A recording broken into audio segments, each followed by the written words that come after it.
Hello friends, welcome back to the session of design of steel structures.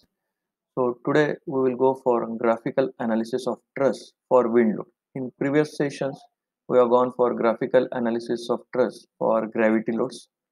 Now in this the truss is shown here, and for graphical representation and graphical analysis now we will be introducing Bose notations as discussed in previous session.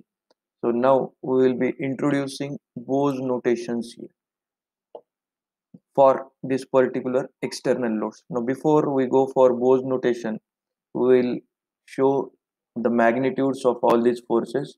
As discussed earlier, at the end panel point there will be half unit load, and intermediate panel load will be applying unit point. So unlike gravity load, here at the apex point or reach point there will be half point load acting.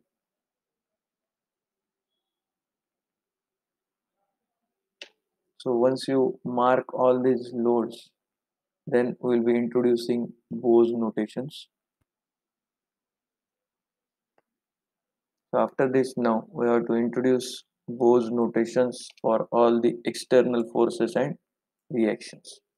So for this zero point 0.5 kilonewton, let's say we'll start with A and B. These are Bose notations for zero point 0.5, B to C, C to D, then D to E.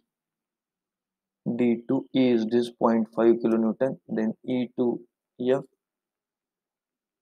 G, H, I. Now, I to J is this first reaction at L6, and J to A the reaction at L0. Now this completes Bose notation marking for external loads and internal reaction developed at support. Now we will mark Bose notation for these member forces, starting with this L0 U1. For that I will use numbers 1, 2, 3, 4, 5, 6, 7, 8, 9, and 10. Now, these are all Bose notations that marking is finished now. Now, as if in case of gravity analysis, here also now we will be start marking the external loads first, followed by reaction. Once that part is over, then we will be going for finding out these unknown member forces. Now first we have to start with this A to B force. Now once again, first we will have to select a proper scale for this plotting. Let's say 1 centimeter on paper is representing 1 kilonewton force. So this will be scale. Now the force parallel to this you have to plot, means the angle should be known to you. So this truss, its angle is 18 degrees. This angle is 18 degrees. The wind forces act normal to the principal rafter or roof. So this angle is 90 degree. So remaining angle has to be 72 degree. So accordingly, you have to find the angle, and then you have to select any starting point, and for that starting point, you will start plotting these forces. On same line, how many forces are there? You can just see that how many forces are to be plotted. So first force A to be zero point 0.5, then 1, then 2, and then again zero point 0.5. So four forces you have to plot on same line. So starting with this, let's say this is first force A to B. All these forces are making 70 degrees angle with the horizontal. So all these forces will be acting on same line. Just you have to take care of its magnitude.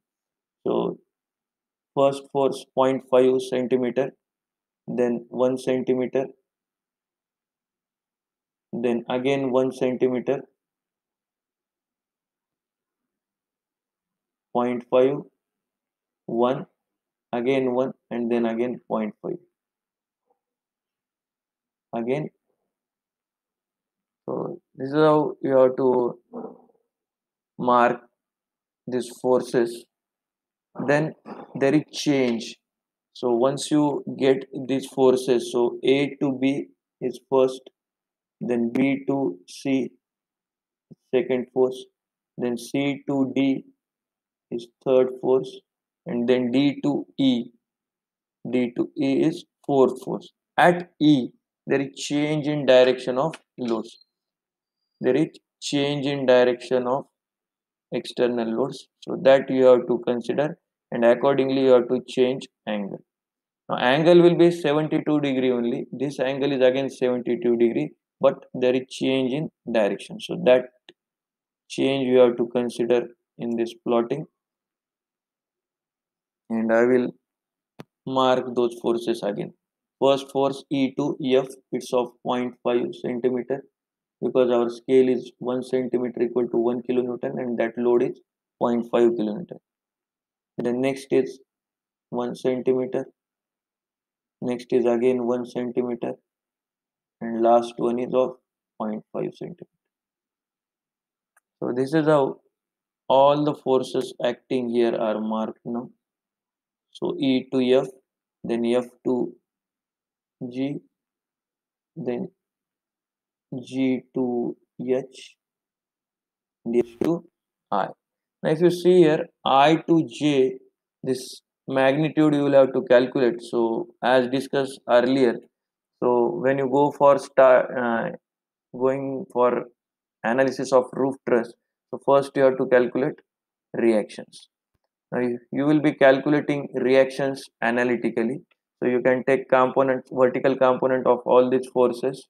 You take moment about one of the support, you will be able to find out value of reactions developed. Again, as this is symmetrical truss, the reactions will be equally divided. So whatever total vertical load is coming, vertical component of all these forces divided by 2, that will be reaction developed at support EL0 and EL6. But one thing you can note, the that reaction whatever it is acting in vertically downward direction. Why it is going to act vertically downward direction? Because all the forces whatever acting on the roof truss, their vertical component is going in upward direction, so reaction has to be in downward direction. So we'll plot that line.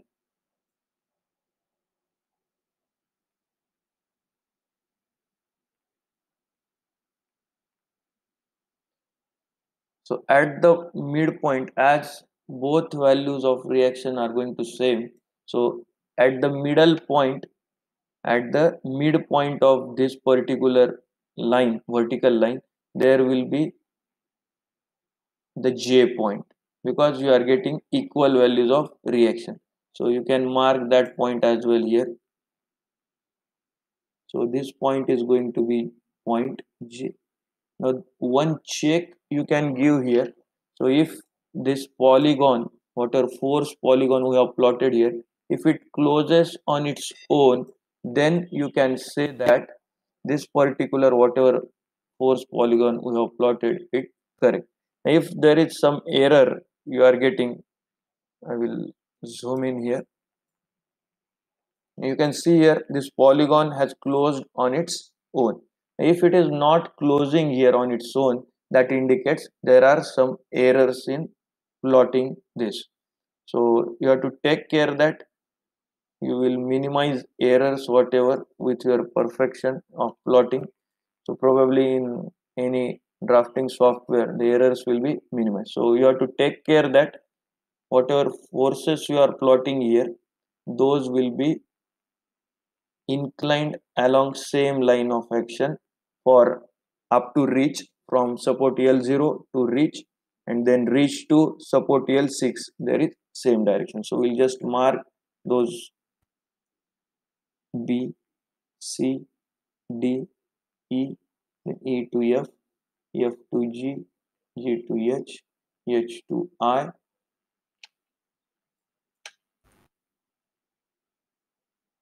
then I to this is G. So I hope you have got what is done here. all forces are marked now: A to B, B to C, C to D, D to E, E to F, F to G, G to H, and H to I. Then I to J is reaction vertically downward. Then J to A is another reaction. This polygon has to close on its own. So I will once again repeat. So you have to start with A to B force. You have to select a scale which we have selected as 1 centimeter equal to 1 kilonewton. Then any point we have taken. Then a line parallel to this force which is making 72-degree angle with the horizontal that has been marked. All these four forces will be acting on same line. So that's why we have plotted this with its known magnitude converted using this scale. Then at E, there is change of direction of line of action of force. So that you have to take into account. Again, these four forces are lying on same line of action here. So as far as this paper is concerned, so all are making 72-degree angle with horizontal. So those all forces will be marked on same line. Then I to J is vertically downward. J to A is again vertically downward. So this polygon is closing on its own, means this plotting is perfect. Now next you have to mark all other Bose notation, that is 1 to 10. So to find out values of magnitudes of internal forces developed due to wind force. So B to 1. So B is known to us. So here is B point. So we will make line parallel to this, or we will measure the angle which is 18-degree here. So it's line parallel to that. So we will draw line parallel to this.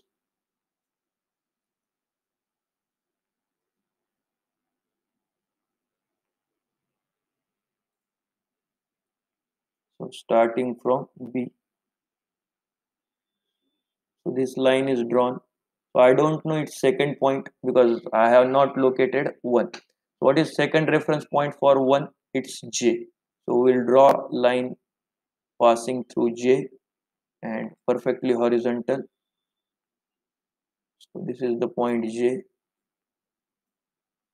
Now wherever these two lines are cutting or intersecting each other, so that point is nothing but point number 1. So this junction point is nothing but 1. Right. Then next we have to plot 1 to 2, which is vertical, and for 2 second reference is 3 and C. So out of these C and 3, C is located. So we will go for C, which is again making 18 degrees angle with horizontal. We will simply draw line parallel to that.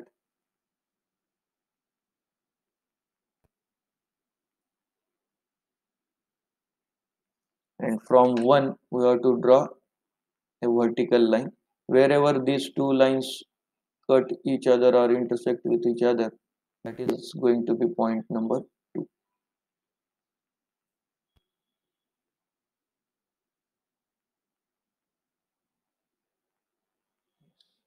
So this point of intersection is going to be 2. Then 2 to 3, again make line parallel to that.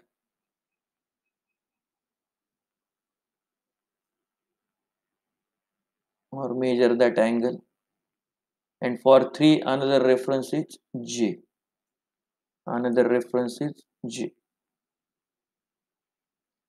So from J already that horizontal line is drawn.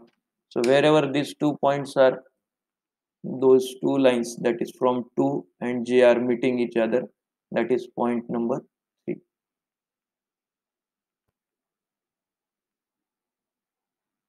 This is point number 3. Then 3 to 4 is again vertical line. 3 to 4 is vertical.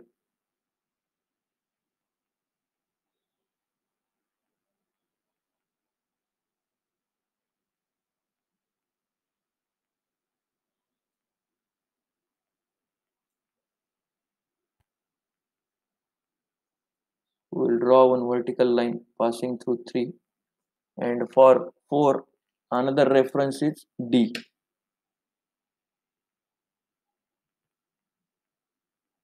which is making angle 18 degree with horizontal. So we'll draw one line passing through D, making an angle of 18 degree with horizontal.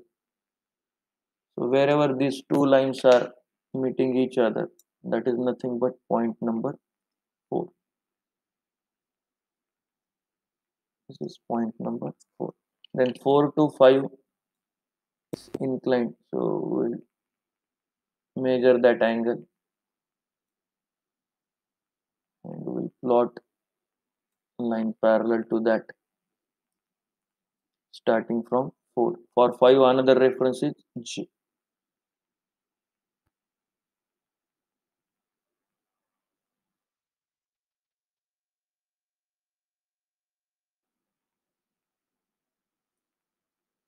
So wherever these two lines are meeting each other, that is nothing but point 5. Now from 5 to 6 is vertical line. It's vertical line, but for 6 another reference is J. Means what?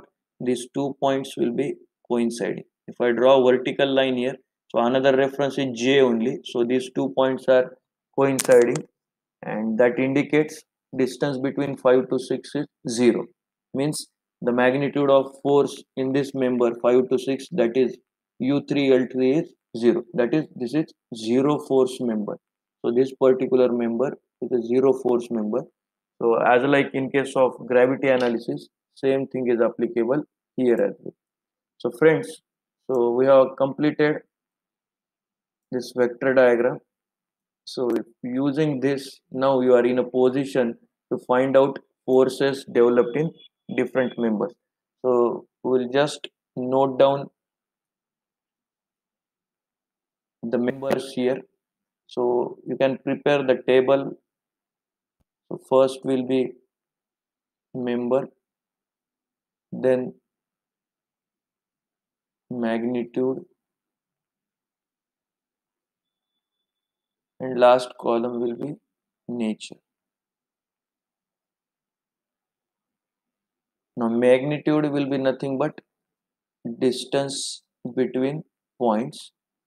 Distance between points. Now as we have selected 1 centimeter equal to 1 kilonewton, directly that whatever distance we are going to measure, that is going to represent, or that is going to give you value of magnitude in kilonewton. So member L0, L1, then L1, L2, L2, L3. So I will take half portion only because symmetrical truss is there. Same values will be repeated in second half. Then L0, U1, then U1, U2, U2, U3, then U1, L1, U2, L2,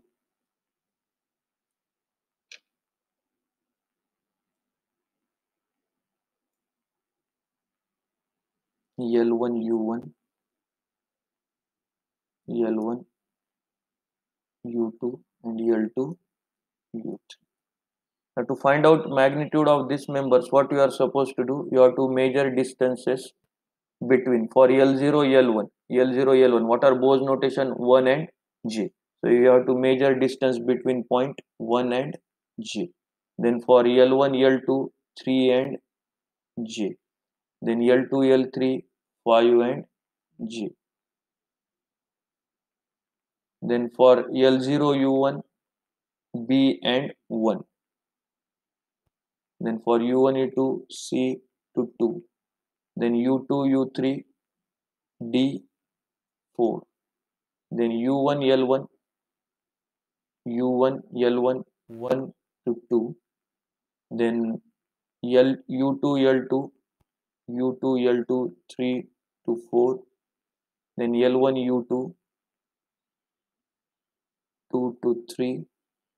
And last one L2, U3, 4 to 5. If you measure distances, you will be getting magnitude straight away in kilonewton. Now the nature, now same as case in case of gravity analysis, what we have done, same thing you are supposed to do here. Now you have to select any one joint. Let's say we have selected joint L1, and for L1 what we have to do, we have to list down all Bose notations in clockwise sense. So starting with 1, 2, 3, J, and again 1. So we'll move in the same direction. So 1 to 2. So 1 is here, 2 going upward. So this is upward force. Then 2 to 3, it's downward. Same, we will be marking it here. Then next 3 to J. So 3 is here, J is in leftward direction.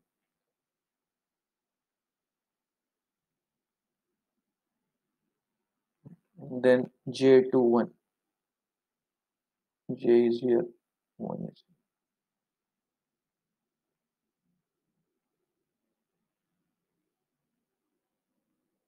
So this is how we have identified nature of all forces. Now same will be applicable for joint U1.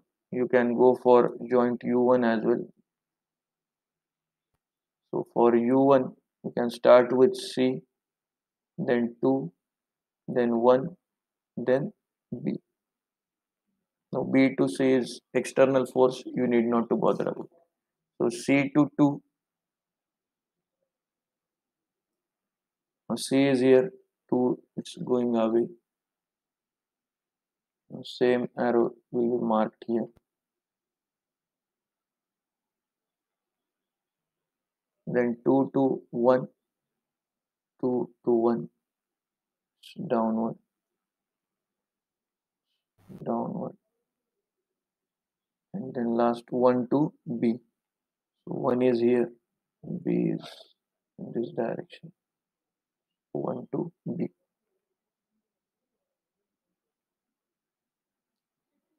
Now same nature will be applicable for all vertical and inclined components here. So you can see here the members which are being pushed here. Now this particular member L0, L1. So because of wind load, it is going to subjected to compression because force is pushing the joint. And if you see this member L0, U1, it's going away from the joint, so it will be subjected to tension. Then for inclined member, it's pushing, so this is going to be the compression. And vertical members are subjected to pull, so it's going to be tension. So the nature you can list out in this last column for L0, L1, L1, U2, and L2, L3. For all these bottom chord members, it's going to be compression. And for all top chord member or principal rafter, it's going to be tension. Then for U1, L1, that is vertical member, U2, L2 is vertical member, it's going to be tension. And for L1, U2, L1, U2, and U2 and L2, U3, it's going to be compression. Now if you see here, when trusses are subjected to uplift pressure, now uplift means what? If the wind is moving away from the truss, so in that case the stress reversal takes place. So this phenomena is observed here, stress reversal. What it is? If you see the previous video for graphical analysis of gravity loads, so the members which were subjected to tension due to gravity load are subjected to compression due to wind load. So this was because of gravity load, the nature, and when we check it for wind, it has converted to compression. Now this exactly reverse nature is observed due to wind action. Now, this particular phenomenon is known as stress reversal.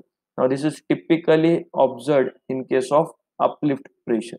When trusses are subjected to uplift wind pressure, in that case, such type of stress reversal is observed. So, you can cross check all the components here, all the members. So, nature of stresses or force is exactly reverse compared to gravity load. So, you can go through previous video for graphical analysis for gravity loads and then again come back here and cross check the things. So this is stress reversal phenomenon. I hope you have got all the things related to graphical analysis of wind forces. In next session we'll go for the design table, how the load combinations is to be considered, how the design load is to be calculated, what is concept of design load and check load. Till then, you enjoy the learning. Thank you very much.